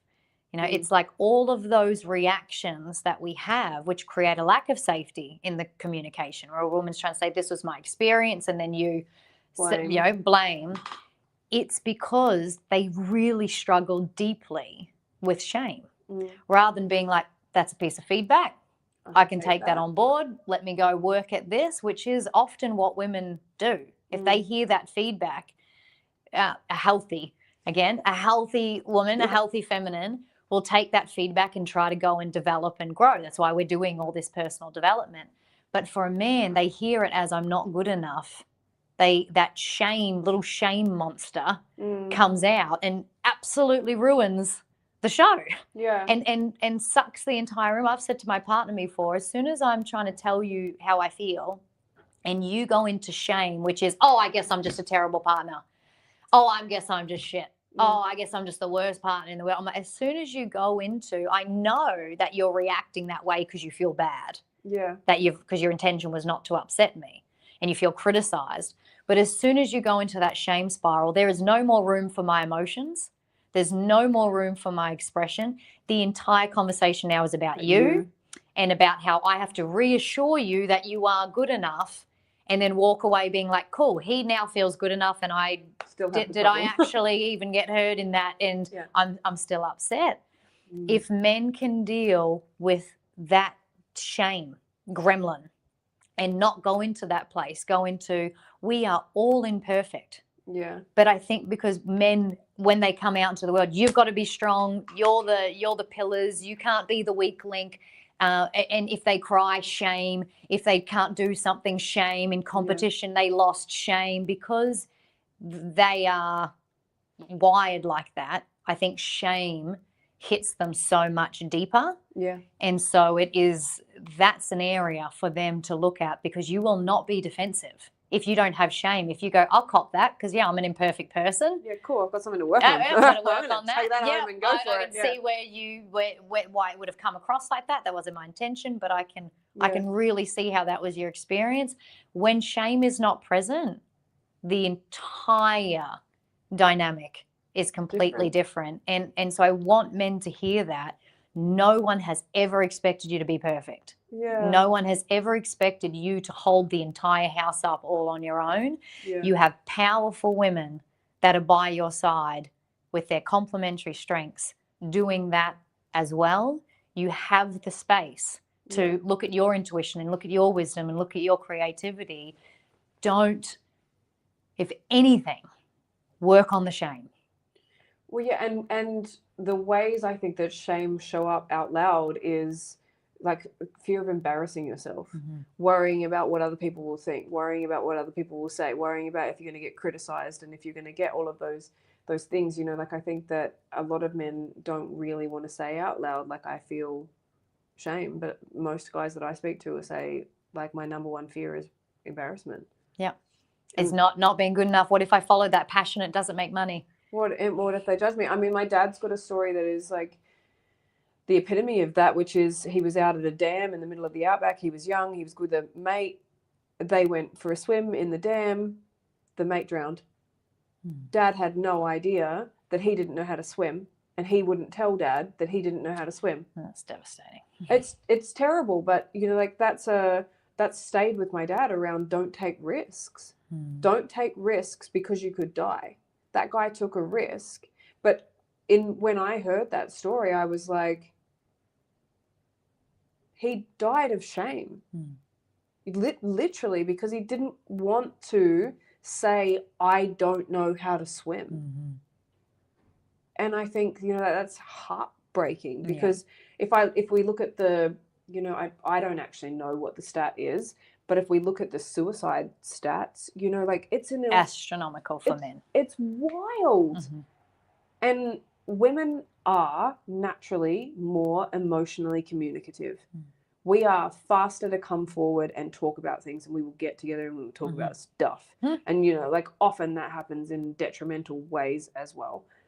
But men, I think, are, you know, like slow to come forward and fast to be burned and retract. And I think that, you know, we are more eager or more emotionally adept without a lot of lessons or without a lot of development to be able to step forward again and again and expose ourselves again and again.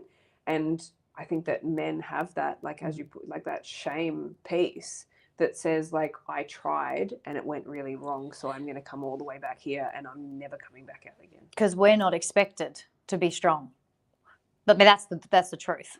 A woman, based on society's conditioning, we're not expected to be the strong ones. Men are. And so them coming forward and talking about the things that seem weak or seem vulnerable, immediately you're not a man. Yeah. Whereas women be like, look at us. We've got to find a way to wrap this up, right? Because you could just jabber and jabber and jabber, because I'm not afraid as much to be like, oh, here's a weak spot. Here's a weak spot, because technically we're already considered the weaker species. We're considered the more emotional one. We don't actually have the burden of strength is what makes you valuable. Yeah, societally acceptable. Yes. And so for men, it is so much more shame. Any weak link in the armor, you better hide that at all costs, not let anybody see that. And if they do, you better punch their face off, right? And if they pluck their eyes out or something and hide it, rather than, like, when did anybody tell boys no one expects you to have it all together? Yeah. No one expects you to know everything. No one expects you to not have weak moments or to not have emotions. That has never been expected of you. Yeah. That is not what your women want of you, but it is what men have taught men they want. And unfortunately, a lot of unhealthy women that project that onto them and be like, oh, you're stressed. Well, I don't feel safe with you. Yeah. And that was the part where it's like, learn to hold yourself, learn to regulate yourself as a woman, so that he can actually have emotions. Yeah. And he's not going to express them to you. He's not even going to show you that he has them. He's got them. Yeah. But he's not showing anyone. They are well covered. Yeah. We do have some questions here. So Ruben has said, how do you regulate your emotions after having a stroke? It definitely affects my brain and memory negatively. Mm. And then he says, hard out, complementary equality. But the main question there is, how do you regulate your emotions after having a stroke? What would your advice be? Great question, because obviously that allows us to speak to the fact that not everybody is coming from the same place. Yeah. Right. And stroke or not, like there also sicknesses or cancers or our upbringings, or that there are genuine disadvantages that we have, and I think that's important to speak to as well, because Ruben, was it? Yeah. Does not choose to have a stroke, does not ask to have a stroke, does not ask for that disadvantage that makes it harder to regulate, right? Because the brain is literally impacted. And so in that situation, one, looking at any shame around feeling less than. Yeah, incapable. Well, less capable. Like there's got to be a healthy acknowledgement that there's a disadvantage, right? But how does that make you feel about yourself? In a stroke or anything else, any disadvantage that any of us is carrying, or anyone that's listening, the disadvantage in and of itself is not necessarily the problem. It's how we feel about ourselves because of that. We're less than, we're inferior, we're inadequate. That is creating more internal stress, which then makes it harder to regulate. Right? Because you're not just dealing with an emotion, you're now dealing with all of the shame and judgment and self-hate and self-criticism that you're having, as well as the emotion in the moment. Yeah. So I'm obviously not, my limitation is I'm not a psychiatrist, I'm not a psychologist, I don't deal with, I don't understand, Ruben, about the ins and outs of a stroke and how that impacts. All I know is that, and all that I want to speak to, is any disadvantage we can turn into a strength. Yeah. We can turn into a source of inspiration, a source of power for others. And it only truly cripples us to the degree it does when we carry shame about that, rather than trying to work with it and create with it still. Well, and that's, I would agree with that, and also that aspect of like, nor am I. I'm actively promoting. This is my limitation. I am not a therapist. Like, please don't come to me for therapy. And how much do we want to honor being able to say that too? Yeah. Like, this is exactly what we're talking about, is a man being able to come forth and say, here's an area that I feel is disadvantage or a weakness for me, and can I get support in that? Like, that makes me emotional, because that's what we're talking about. Yeah. That's the strength of a man, to be able to say, hey, I've got this. I need help. I need help with that, because I've also got the power within me to ask for help and to do something about it. Yeah. So I just really want to honor you for coming forth with that, Ruben. And as much as I'm acknowledging my limitation, and I don't know if that answer was dissatisfactory or not, but more than anything, I just want to honor you and thank you for that. Yeah, I definitely appreciate that reflection as well. But I think, for like, my core belief is that the more that you work on understanding yourself, the more you set yourself free. And so, stroke, injury, accident, breakup, redundancy, burnout, like loss, grief. If you take steps to learn yourself, who you are fundamentally under all of it, which I think is the premise of our whole conversation, you will eventually figure out what it means for you, because I don't believe that anything happens to us by accident. So it all means something at some point, but hindsight's a beautiful gift. And I think that takes a lot of work to get through. But I think that the more that you understand yourself and the more work that you do to learn who you are and what you are in the world and what that could bring to you, the more opportunity that you garner from that. And in saying that, I think that the more that you fight it, which is the resistance and causing that friction of this is wrong with me and why did that happen to me and why am I stuck with this? And I'm not saying that that's what you're thinking at all, Ruben, but that, you know, like, why is it so hard for me? When we create that struggle, we also create that aversion to, I don't want to see it. You know, like, I don't want to understand it. And that becomes that piece that is the invitation, I think, to, well, what, you know, like, why might this have happened to me? And I think understanding or looking into metaphysical anatomy is also a really interesting, this is the Bible book there, but to understand, you know, like, what can those physical ailments represent as well? But that's not my specialty at all. It's just something that I'm very curious about. But I think that, you know, there's a huge link between the injuries or the illnesses that we get and the resistance that we've had in our life, or the, you know, the trauma that we've held, or the pain that we've repressed or avoided. I think you definitely see, you know, people that are avoidant generally have some sort of chaos.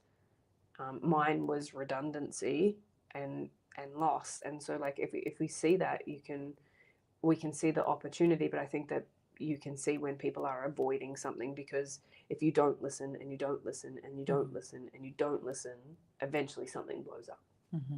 Yeah.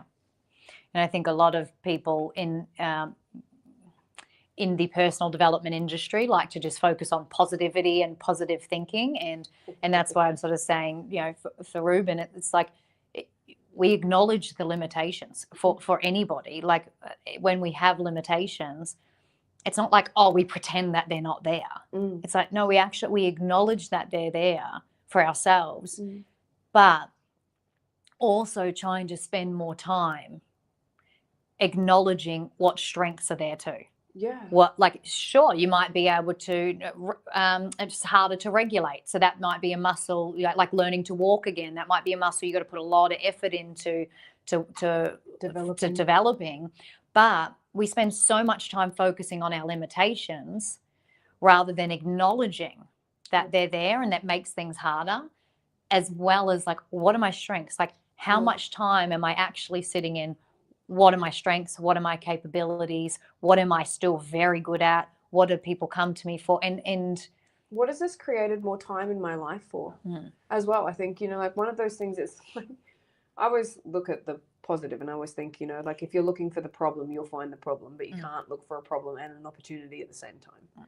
And so if you're opportunistic, you know, you can look at, and again, like, I'm not making light of how harrowing and how impactful or devastating a stroke could be in your life. I think I can't, I've never been there. I can't understand that. I absolutely cannot.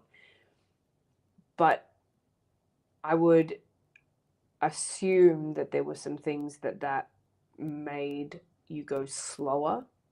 It would have made you take more time for things. And so we can look at, like, and again, like, obviously I don't know your situation, Ruben, at all, but we would be able to look at, like, well, what was happening before and what has changed in that now, and what has that change created space for in your life that you didn't otherwise have.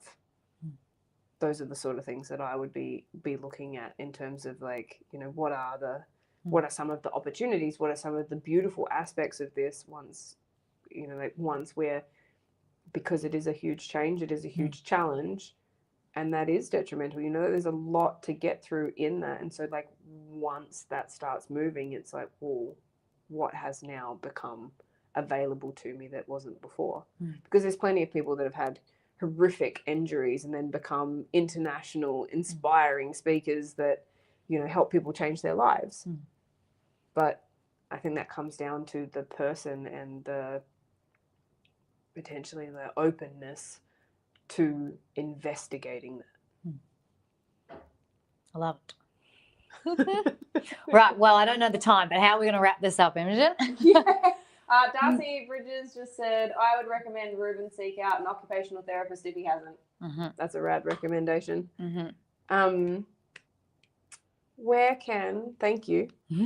Firstly, thank you so much You're for this welcome. epic conversation, and for coming all the way down here and sitting with me, because it's like that for me means so much and is so awesome to be able to actually be. I loved being here. Yeah. It's going to be a topic clearly we could go on and on about for hours. Yeah, but we might do a round 2 one day. yeah, I don't want to burn all the listeners being like, oh, they won't stop. Typical women. We wouldn't. But where can, if people want to work with you, if they want to find you, if they want to follow you, which I highly recommend that you all do. I'm like, the computer's here, but the camera's there. Where can they find you? If you want to work with me, easiest place is just my website, so jesscameron.com, www.jesscameron.com, and my Instagram is that's Jess Cameron. So. Great. And if people wanted to ask you questions or, you know, like follow off the back of this, what would be the best way for them to reach out? Email, so on website as well. If you go to the website contact form, you can ask a question there. Just pop that in the message box. If you don't have Instagram, if you got Instagram, send me a DM. Yeah, I can send you a voice note back. Awesome. Thank you so much for joining me on the Good Man Paradigm. You're welcome. Thank you for having me. And thank you all for your comments as well. We will be back again next Thursday night. I have a different guest on next Thursday night, so we will see you all then. Until then.